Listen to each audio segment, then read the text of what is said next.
Hi, Hi, Mel. Danielle. How are you?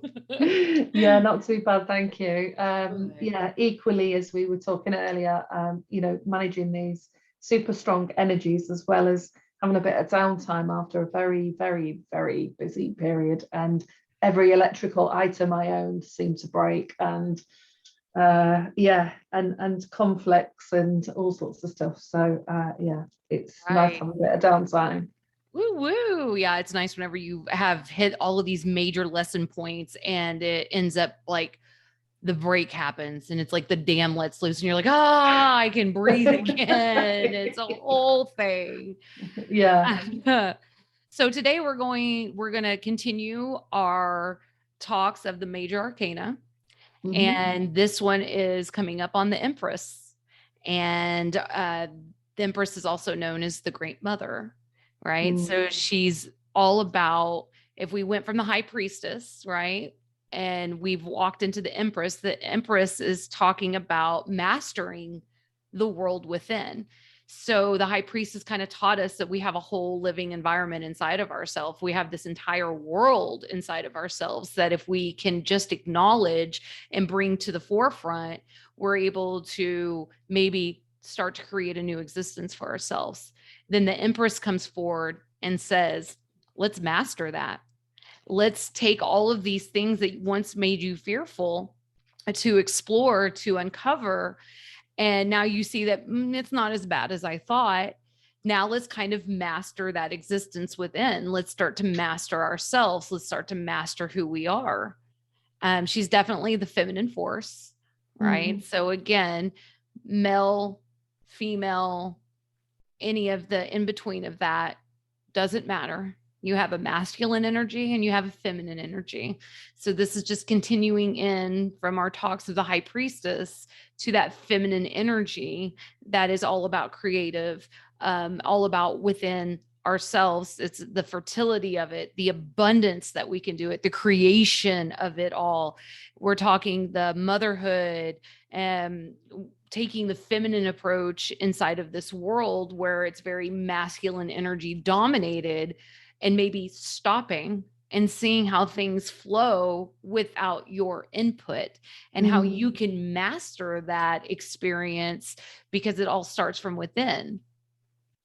Absolutely fascinating as well, because we've had conversations in many other ways looking at different themes, but really, if we were to sort of epitomize the modern female experience in many ways, particularly in Western culture, is the alpha female. And I Mm. remember reading about that a few years ago and resonating with what a lot of what that said about the alpha female, that it's action orientated, takes on so-called male qualities in the workplace to get things done, move things forward. And one of the toughest things often for women who could be very successful in everything they do, whether it's running their homes, but it's all doing energy, it's all focus, it's planning, and it's doing, isn't it? Yeah. And one of the toughest thing for an alpha female modern type woman, inverted commas, um, is to then be able to sit back and be receptive and not orchestrate and organize everybody else's life. Yeah. You know what? That is so spot on because it is as we have lived in a really amazing time as females right now. You know, we have gone from an existence where we were just an item to be owned to Mm. digging our heels in, making things change and saying, you know what, whatever you can do, I can do better. And really staking on this mentality, this mindset. And so what we're noticing now that we're probably 50, 60 years into women really becoming a force of nature inside Mm. of career places, inside of the home, inside of leadership of their family. You've got a lot more single parenting than we've ever had. Mm. And up until recently, it's been handed to the woman to take care of the children. And I'm not saying that times aren't changing. I'm just saying that this has been Mm. up till now kind of the consistency that through all of this, we now have a new level of conditioning we're not used to, that it's kind of brand new, which is the alpha female.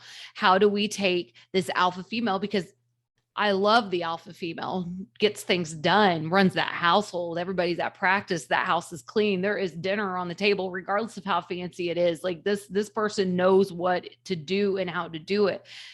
But can this alpha female slow down? Can this alpha female enjoy the seeds that have been sown? Are you able to be receptive to the love that's now being reflected back to you? Because everything we do, and this is just our nature, is filled with love, right? We love our children. We love the food that we cook. We love the activities that we get to be involved with the kids. We love the career that we're choosing. We love these things about ourselves. But are we able to receive that love back now that this is the whole inner world. And you're going to hear me talk about this all the time, is a reflective world. Everything is from within gets pushed out, and then it reflects back to you. But that's a hang up. If we let it, isn't it? That's a hang up. Yeah. Yeah, because often, and I think we've had these conversations as well, come into contact with many women who cannot let go of the grasp of everything that they've mastered within the environment. And it's not a negative or a positive, but it is when you start to experience chronic fatigue or health problems. Right. And in that journey, that process, what it can do is immobilize other people and not enable them to tap into their own resources and bring forward what they contribute to either the family setting, the team, or the team within the workplace, or the team within communities. And again, I think we're seeing this quite a big shift because it's been mostly male dominated in terms of politics and government and policies. And we've seen this massive shift in terms of what feminine being means, however you label that. And now it's about how do we harness from both of those two, because one's not better than the other, but how do we step back and be receptive as well as be pragmatic and get things done and move them forwards. If we're going to work together on a conscious level with a society or a community or your family group, how do we enable everybody else to harness and elicit their innate gifts if we are controlling the whole of that space or dominating that? Because that's the negative side of these things, isn't it? Yeah, that would be the Empress in reverse to a T right there. You know, the something I've been exploring, and just kind of getting an entire, full circle moment for was, the fight of feminine power, and how can you find gratitude and where we've been to where we are now, right? I mean, you had just sent me a picture of a witch's chair that was still sitting above a river that, if a woman was too dominant, probably ended up on. And how do we take this and not turn it into anger or resentment? And I've really explored this place inside of the Empress zone. And part of that was just the reality of we would not be where we are now, being able to harness both our masculine and feminine energy, if we weren't put to the side and put down and told to shut up and be quiet, right? Yeah. To sit and listen. We wouldn't have built up this beautiful creation, this beautiful spiritual nature that is femininity, because we didn't have a choice. And now that we have that choice and we've brought in this masculine energy that belongs to us as well, we're learning how to intertwine these things. And I couldn't be more grateful for the ancestors, for the humans that lived in our past to pave the road for this, because of the way the world went for so long, women had nothing more than family, self, creation in the kitchen, creation in the household, things like that. And so now that we're able to bring in this masculine energy, obviously it went a little full force for a while, but I'm noticing that because of this generational, what we could call a curse is actually our gift, right? Now this generational gift of ours is allowing us to slow down and say, wait, I can have it all. I have done a lot of work in the Empress reigns, you know, that these realms of, you know, the acknowledgement that I can have it all. And by it all, I mean a loving family that I get to spend time with. I can make the money that I so desire. I can create whatever it is, and I can sit and wait for it to approach me and do the masculine work when is needed, and allow this alpha feminine, this alpha female, to be more than just alpha, to allow her to be whole. We're taking away the duality in the high priestess. And now in the Empress, we're starting to realize that, holy crap, I can be all of these things. And it doesn't require as much work physically as I once believed it could, because now I'm mastering myself and noting that other people have their own journey, that other people are walking their own path. I can't enable the bad stuff, but I also need to make sure that I'm enabling them to take their own path and to take their own journey and not be in charge of it, not be in control of it. I'm here to kind of usher this way or that way if we go too far off the edges. But outside of that, this is their journey. This is their life. And once we can harness that as this Empress energy, we're really going to start taking note of how powerful we really are, because we've had centuries of having to learn a different way. And now that we have our voice and our freedom and our, you know, the experiences that we can have, and that's for most of the world, obviously, you know, now that we have this, now we can take that and really create something magical from it. We are taking, this is the feminine rising, and they say that, and it might seem a little weird, but the feminine rising is literally exactly how I explained it. It's because we went from being this quiet, tepid energy that we weren't really allowed, to where we came out the gate full force, and then we became single mothers about it, and then we just did the things about it. And now it's like, okay, I realize I can have the career and kids. I've been doing it. Now let's like master that, and let's really start to enjoy it. Let's really start to accept this, that I am a very powerful being, and I am capable of not only putting out energy, but receiving this energy, and allowing you to just to kind of like marinate in that, because women have really been such an intriguing study for me, watching the feminine and how we've dug our heels in when needed, when we've bowed down when needed, and how we can do whatever it is we need to do to create an existence or a world, no matter the external forces, that we can create this. And women, the journey of the feminine, it shows you that. If you just look back at world history, the journey of the feminine shows you where we were in power, used it maybe a little incorrectly, came back out, lost the power, and now we're back. And now, you know, an equality between the masculine and the feminine is really starting to show itself and align itself. And because we're no longer bitter, we're able to take this in and work it to our advantage, which is the feminine rising. So I think both of us have talked about the ancestors in that way, that we've recognized the journey and the steps that people have gone before us, females have gone before us, to carve the past, because I'm always interested in how society changes and the work that people do to make things happen on a mass scale, whether that is equal rights around disability, race, gender, or the right to exist in the way that you were born to exist, not to sit within a culture or a system just because it says that because you're a woman, it's meant to look like this. And certainly females that come before us, if the situations that they were in didn't work out, I certainly know with my mum, and you've talked about your own mum's background as well, that she could work, but she couldn't have a bank account. I'm going back to the 1960s and 70s. She couldn't have a bank account. It took years to get furniture. Everything that was laid on the plate for other people was extremely hard for her to have on a very basic level. So she had to, in some way, use that force just to exist, to survive. And now we're moving into a space where shouldn't be just about survival and existing.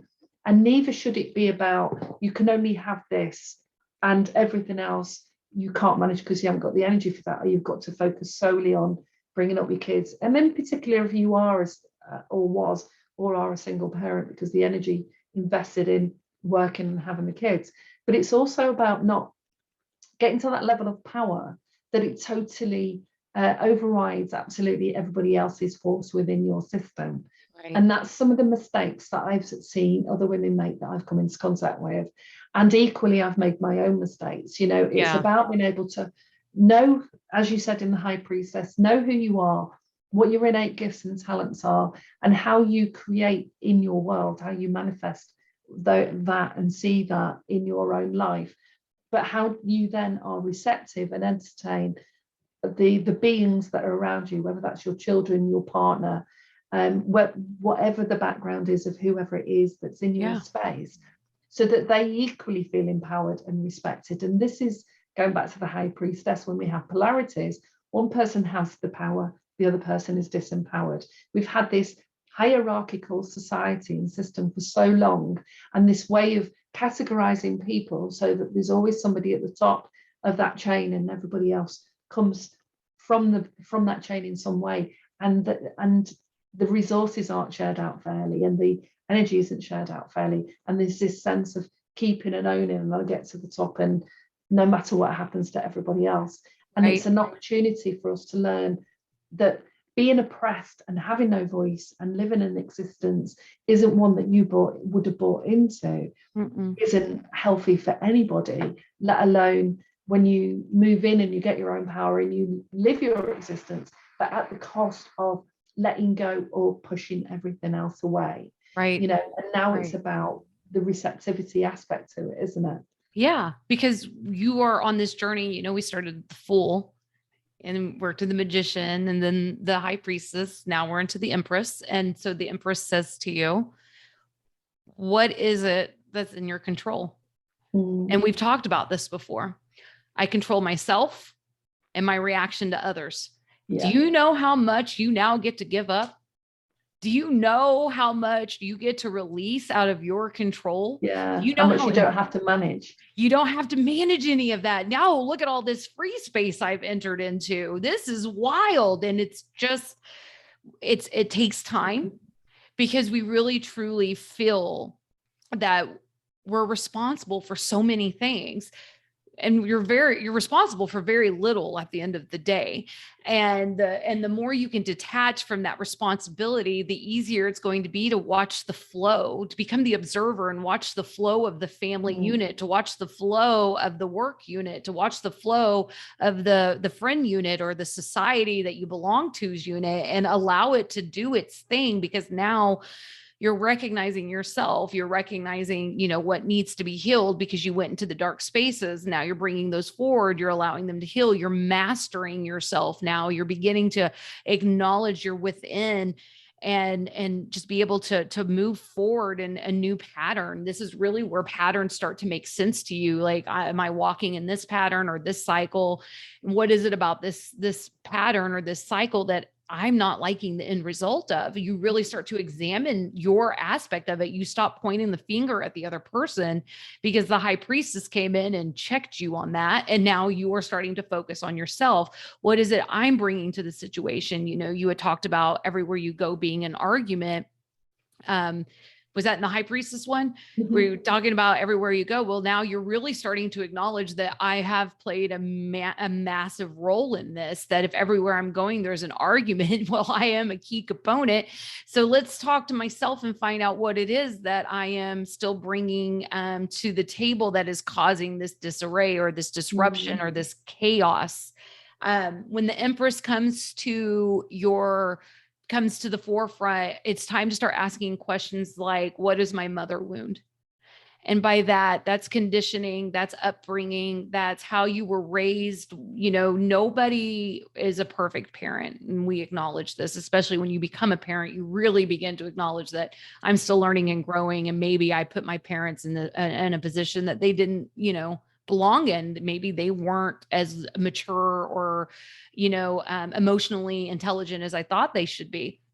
And this mother wound will really start to open you up and acknowledge the process of healing from your childhood wounding, healing from isn't it something along the lines that we view our parents in their a lot of their shadow side? Like as a child, you grow up and you see the shadow of your parent, the things that the parent doesn't want to admit to, and the child is open and receptive and they can see that. And so we, as children, end up putting our parents in this shadow realm, which is why we have a lot of the mother wounding, because we can, up until not so long ago, everything was blamed on the mom for, and even in psychology, it was what's your mother wounding. So there is mother wounding that the majority of us are going to be working through.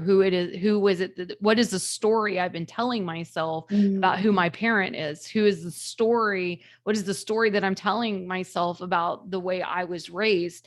And how can I heal from those experiences? How can I be more understanding of where, again, if you start just saying where our ancestors have been, right, it really detaches you from the situation, and it allows you to kind of see that, well, as bad as I had it, maybe I can look back and see how my parents had it, and maybe see how their parents had it. And they just lived in a completely different world, in a completely different culture and society than we do now.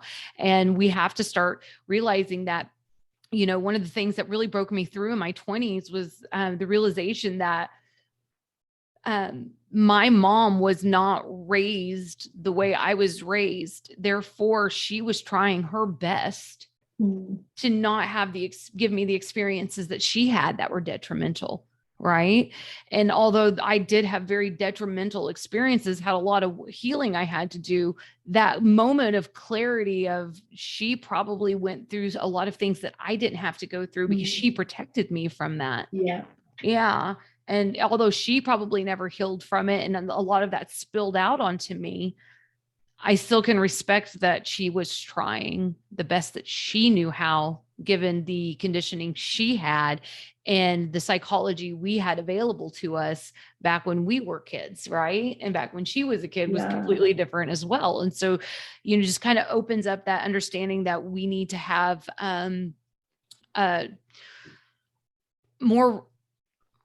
more understanding of our ancestors in the past that we come from. Being a little more grateful is a hard word for some of us whenever it comes to our childhood. I understand. I had a very tumultuous childhood, but I am grateful because I know that at the end of the day, they were trying as hard as they could with the tools that they had. And those tools might not have been great. Well, it's one of the toughest things, as you know, I've worked as a therapist for many years, and childhood is obviously one of the things that is most visited by people, because either they want to understand how they arrived at where they are at now, and issues with mother or father will always come through. But it's a fine balance of, as you say, the understanding of all of the things that you experienced that were hurtful, that have led you to have a shortfall in some area, or have a particular personality, or you think, had I been spoken to in this way, I would have been more self-confident, and I would have had better body image. I would have looked at myself differently as a woman. But then there's something about being a child within that process that looks as that only through the wounded eyes of a child. Once you start to step into your adult self, and you can look at that in the way that you said, of, well, who was the person, now not the parent, the mom, who was the person that I was relating to as a child? What was going on for them? And as you've talked about your mom, I know my mom was going through a divorce with her first husband when she was pregnant with me. And the divorce was taking 7 years, and he was trying to get custody of my eldest brother.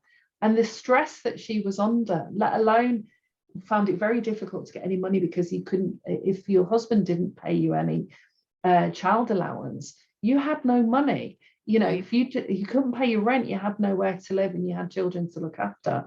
So even just the stress alone of somebody being in that situation, I understood, and the stress that she brought with her from her family, because that was a whole different ball game in terms of her experiences. She had to leave home at 14, and I know a lot of people went into work at 14, but to leave home and find your way in the world, and then end up being married and having children in tumultuous circumstances. And I think you can going back to the high priestess, you have to sort of learn to be able to hear the sort of dark and light, the good and the bad of that. Right. At Yeah. some stage, come to this recognition of no parent is perfect, and some experiences are way over there on the continuum in terms of how difficult, awful, and impacting on our core self they are. And I would never dismiss that and lower someone's experience of that, because that stuff happens. I've seen that happen time and time again. But we have to come to some resolution as an adult. As an adult, those two steps forward, receiving that information of who was this person, what did they come in with, what were they trying to do, exactly what you said. We didn't have the language, we didn't have the psychology, and we didn't have the leisure time to even you didn't have that freedom that we didn't have the freedom, that the ancestors paved the way for us to have now, as we are paving the way for our future to have theirs. And so, I love that you brought up the balance, because Empress card is Libra energy, and Libra is an air sign, and the Libra is all about, let me see where I wrote this. Is actually pretty good. It holds the card. So think of it like feminine spirit guiding your balance of judgment. So you are still acknowledging yourself. You are harmed. It wasn't okay. We are not denying that. Look, if I didn't acknowledge myself and the things that happened in my childhood, I would have never healed. Right. Yeah. But inside of that healing, it also required a different like perspective. I had to then, okay, I deserve to feel the way I'm feeling because it wasn't okay what happened to me and how I was raised. And these were not okay things. But at the same time, I now have to shift that perspective and take that look further in. This is when we go into the deeper waters. This is when we really start to make more understanding beyond that child self. So I love that you use the word balance, because that literally is what the Empress is bringing in, as the High Priestess is teaching you duality, the lessons in duality that we need to transform into polarity. Now we're understanding at a deeper level what that polarity means. This person that raised you, regardless of how abusive or neglectful they were, had their own set of experiences that led them down the path that it did.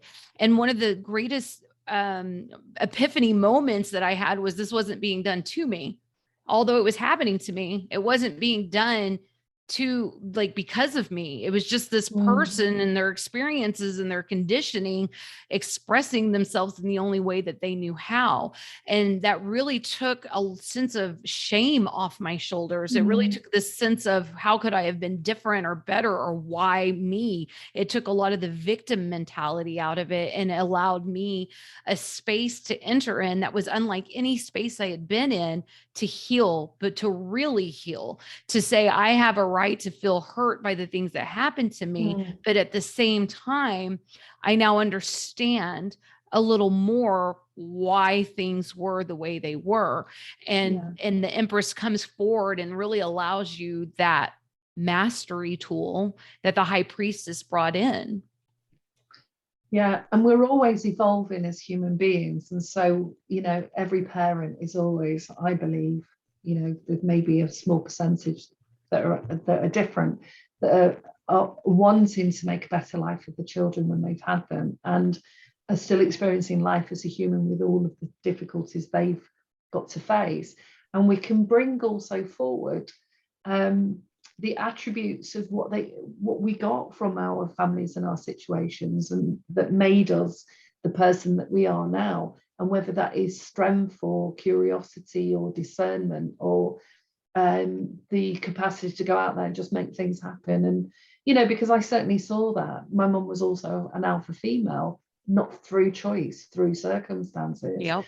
And I saw what was possible, what you could do if you took action. Right. However, I've also had to balance that out, the doing with the becoming more receptive, the owning power in a different way, not the power over and the power of organizing and orchestrating everything, but the power to just sit comfortably in who you are. And the decisions you're making. Because the other pattern it plays into is, in psychology, is attachment. So a high proportion of the population have some form of attachment issue. You have a secure attachment, an anxious attachment, an avoidant attachment. And if you're still in shaky foundations of any of those attachment styles, then that's going to then emerge in your relationships. And what happens very commonly in a lot of relationships is the more that you press for something, the more you walk towards something, the more that person steps back and moves away. And we see this, what's called push-pull, in relationships all the time. Now, what you notice is if you've always been an organizer, dominant female, running the show, doing all of these things, what you can end up with are people in your circle that don't or can't or have never shown themselves to you.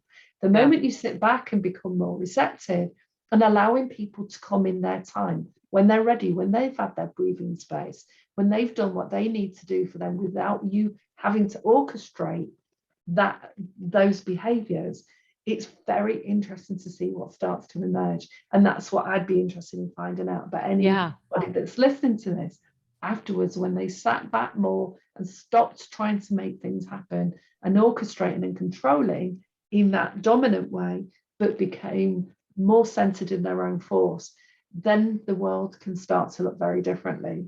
Yeah, it can, because the world can literally hand you things. It's wild when you stop for a moment and stop putting your hands in every pot, how the things that aren't meant really do fall away. The friends that you're running the show for, the ones that you're only the teacher for, the relationships in your life, the work experiences in your life. And it's crazy.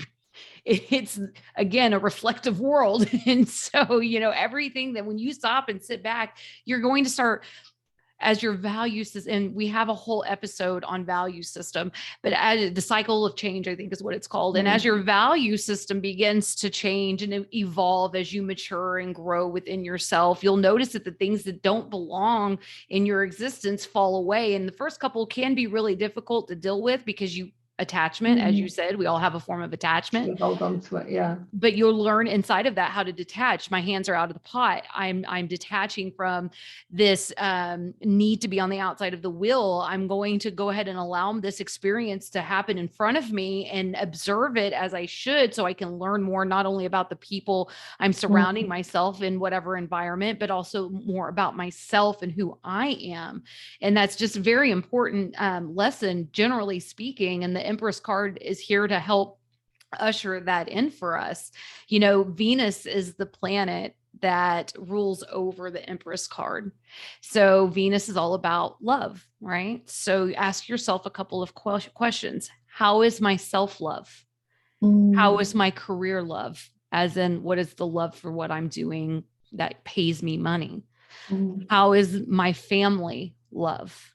Because these are all, love is love, but we treat them in categories and we treat them differently, right? And don't get me wrong, if you work for a corporation, you definitely shouldn't love that corporation the way you love yourself or your family. That should always come first. But if you are working in an environment like Mel and I am now, and this specifically, we are creating love. This is all coming from love. This is coming from love of self, love of each other, love for humankind, love for the community that we're trying to build. And so these questions are very important. I know that some of these can be really tough, but this is why the card before this was the High Priestess that we focused on, is because now you're understanding that everything can be a little dual. But let's try to put a little polarity to this. Let's try to figure out what we want to increase and what we want to decrease, what we need control in, what we need to step back in and allow that feminine energy to really come up inside of us.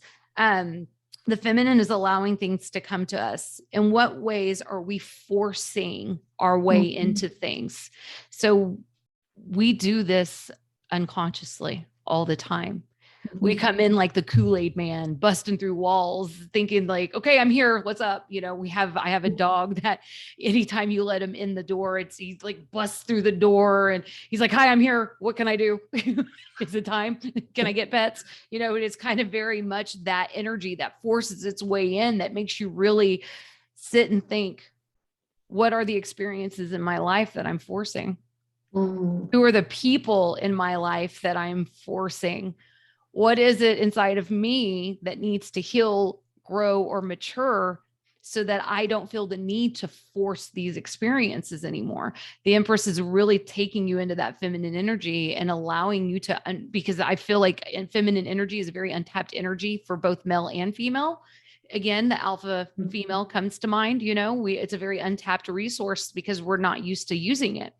And now that it's coming to the forefront, the Empress is really saying, let's stop and breathe. Let's stop and take some things in, stop and smell the roses energy really comes to mind when I think about the Empress card, and really taking that moment to say, oh, my life is pretty good. It's not as bad as I thought it was when I was here trying to control the outcome of everything I could see. Yeah, and there are some traits, aren't there, that we all probably know someone in our community that will want to do everything no matter what asked, or will do lots of things and then remind you all the things that they've done because there's some tension or frustration around that. They don't give wholeheartedly.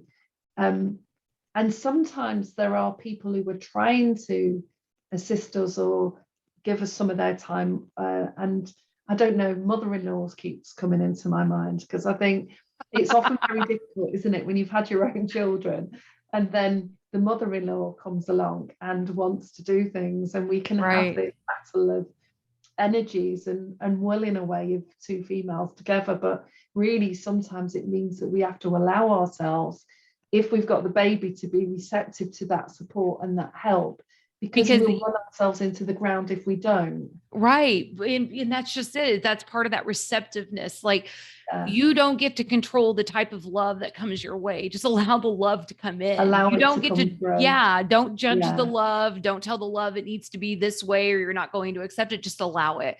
And it becomes a little bit more of a flow about that. I've had two completely opposite ends of the spectrums. My ex-husband, that mother-in-law, just very, your atypical mother-in-law, it's, the way I do it, and maybe you should do it this way. And now the mother-in-law I have is very hands-off, very just, very just fun time, like I was grateful for the mother-in-law I had then because I had little children and she would take them on a little bit for me so I could go take that nap, or I could go take a deep breath. And now that the kids are older, it's nice to have this type of energy of a mother-in-law who's like, oh, all of these, holiday item gifts that these children got require some kind of adult supervision. And so it was nice having that mother-in-law come in and be like, oh, I'll do that, because that brought them joy as well. And now I'm getting to take a deep breath, or maybe focus in on another child that needs some attention, or another project that could be done. And so we don't get to define or make rules and regulations for the way we receive love. We just need to be open to the reception of it. And once you start to really acknowledge it in that way, all of those controls start to fall. All of those things that you must have this way, or it's going to send you into a tizzy and you're going to spin out and everybody's going to pay the price, and mostly yourself, seems to start to fall away, and you get to just enjoy the moment.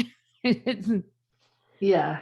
And I think that's a key thing. If you are having a tizzy, or you are getting really stressed and you've got so many things on your plate, then, that is a sign. And whether it is the mother energy or whether or not it's taking that receptive energy into the workplace, because also equally, female or male, is we have to stand back sometimes, become more receptive and listen more, rather than dogmatically orchestrating and creating. So this can manifest in all sorts of areas of your life. And if there's a resistance, if you think you feel this urge or compulsion to do those things, then sit back in that high priestess energy and think, what's that about?